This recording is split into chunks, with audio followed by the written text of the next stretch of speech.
If you're new to a Tesla vehicle, it's likely you've noticed there are a ton of features. Now, I've made plenty of tips and tricks videos before that you can check out, and I'll link my most recent one below. But today we're specifically going to talk about the secret and hidden features of Tesla's cars. Some of them are on screen, some of them are around the car, so let's get into it.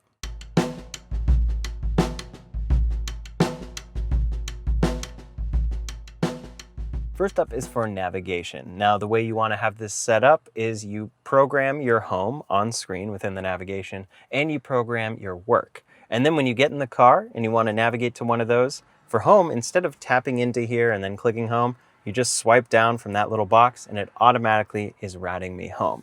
At the same time, you can also swipe right on this, and usually that's supposed to navigate you to work. For me, it's not working at the moment, but hopefully it will next time. Next up, regarding maps, if you're scrolling around on screen and you find a location that you want to navigate to, but it doesn't actually have a dedicated location on there, you can just tap and hold right on that spot.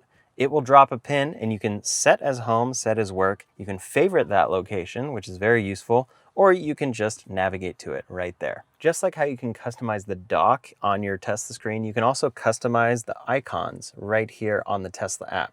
So I press and hold here, and I can replace any of these, but the little hidden thing here that many people don't know about is if you press and hold and drag one over to the right, it's a little hard to get the spot, but you can add a fifth icon, which is pretty useful. So let's see. You really got to get it into that spot, and now I have 5. And again, I can swap out any of these. Next, if you're planning a trip, you can go into whatever map program you have and then share that location to the center display. You just click share and then you click the Tesla icon and it'll pop up on screen. But for trip planning, you can do that in the car, or you can click on location right here and you tap navigate and you can type in whatever destination you're looking for. So I'm going to go Tito's Tacos here. There we go. Destination added, and you have this whole dialog right here that you can totally interface with. You can set departure energy, you can edit the trip, and then you send that whole trip to the car and it populates on screen. If anything goes wrong on your center screen or if anything freezes, or one thing I've noticed in the latest cars is unfortunately you sometimes have to restart the infotainment system in order for it to connect to Wi-Fi to get a software update. But in any case, if you need to restart the infotainment display, the way that you do that is that you press and hold both scroll wheels, and then it will beep at you and go back to the Tesla logo after going black. It takes a few seconds, and then everything is entirely restarting on screen. And the very interesting thing is that this is something you can do while driving, and you can even be in full self-driving, because the infotainment display and everything is totally separate from those systems. Right now, the screen is in the middle of restarting, and I can still go into park. I just press the brake, and then it's going to realize that it doesn't have a screen, and these backup shifters popped up right here. And this is how you shift in this sort of situation if the screen were to go dark. But now it has come back up. A lot of people know that for adjusting volume, you can use the scroll wheel, of course, or you can tap the button here to go up and down. But you can also swipe on screen. So just grab this option, swipe up, and it's swiping that control to refine it. Or you can swipe all the way down suddenly if that's what you need to do. You can do the same thing for the climate on the left side. Swipe all the way up and I'm on high. One thing that's pretty important these days for the full self-driving system is keeping the cameras clean. And if you're just curious what the viewpoint is from these cameras, you can navigate to the service menu and then click on camera preview. This will tell you this live stream is not saved or transmitted, but then you can literally click into every single camera that is on your car. So I have 8 different views right here. I first have this cabin camera with me talking, then I have the main, the wide, which is kind of similar to that, just a little wider, left door pillar, left fender, right door pillar, right fender, rear view, and fascia. Right here are your climate controls, and you can open this up to turn it off, or if you just want to turn it off quickly, tap and hold, now it's off. Similarly, just tap it again to turn it on. In the Tesla Theater, it comes automatically with Netflix, Hulu, YouTube, Twitch, and TikTok, along with Tesla tutorials. But you'll notice Disney Plus is not present, but I actually have it here. And that's because the way that you restore that is by going to the browser and navigating to disneyplus.com. Once you do that, it will open up the Disney Plus app, and all of a sudden it shows up in your Tesla theater.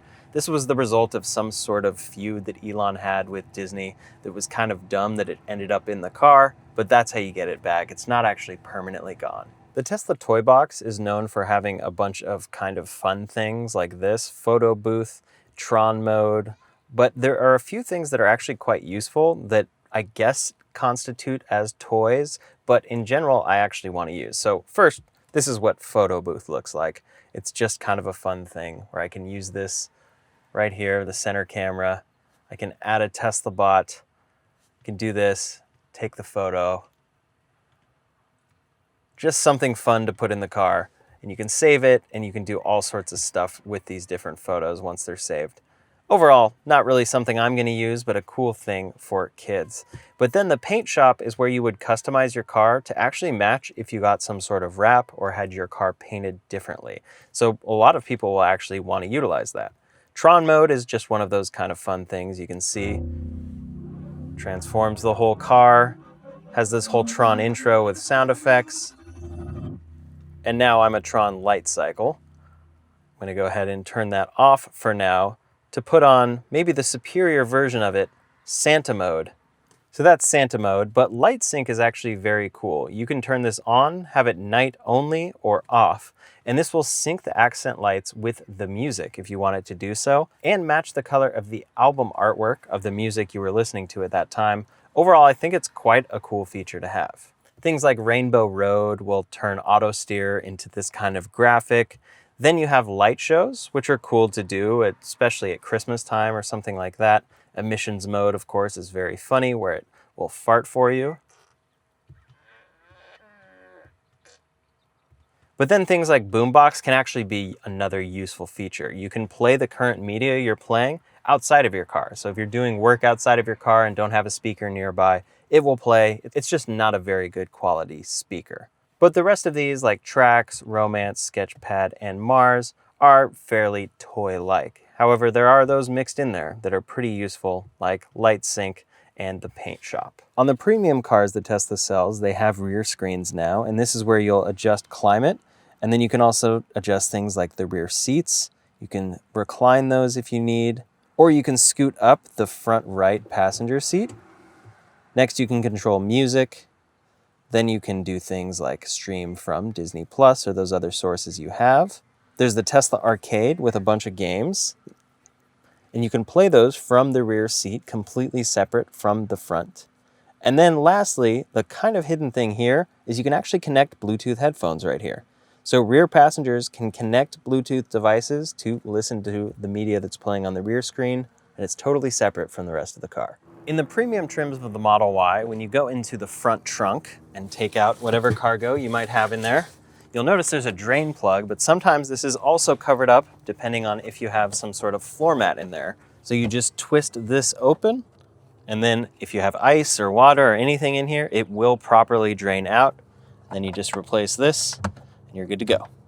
Right here, I'm in the back of the trunk of the Model Y, and if you need to release the charge port and unlock it, you can do so from the screen, but again, if something happened, it lost power, something went wrong, there's a manual backup here. It's actually located in the back near this side cubby, but in the top here, there's just a cutout that's entirely open, and you'll find eventually a little strap.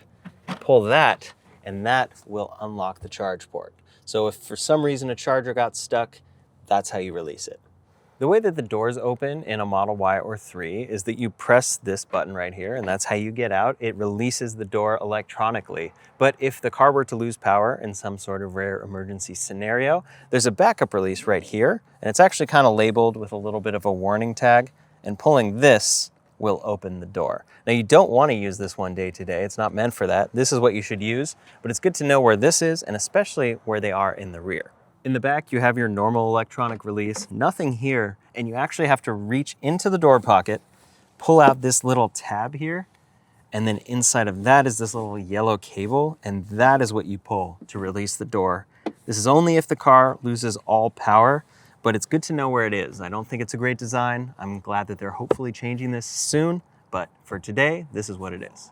In a lot of cars, you have a cargo cover just like this, and you want to fold your seats down and put larger cargo in. So you will just take this out, and then you figure out where you're gonna put this. Maybe in your garage, maybe you forget about it for a few years. But what's great about the latest Model Ys is that you can fold it up like this and actually lift up this under storage compartment and slide it right in here. I do notice if I don't have much on top of this, it doesn't quite sit perfectly flush and flat, but once you have some weight on there, it sits flat and it's not damaging this in any way. It's meant to do this. When folding the rear seats in the Model Y, it's a 60-40 split. So you have two buttons right here. This one will fold the left two seats. This one will fold the right two seats and also fold them back up. But a lot of people don't know if you want to just fold the center one, right here is a release, and then this pushes down. There is this piece that sticks out. There's nothing you can do about that, but you can do a center pass through. Now, the last secret to know about a Tesla is one that is surprising that a lot of people don't know, even owners of Tesla. And this is designed so that you put your thumb in the big part and then pull here. That is how the door handle is designed. It's meant to be a one-handed motion.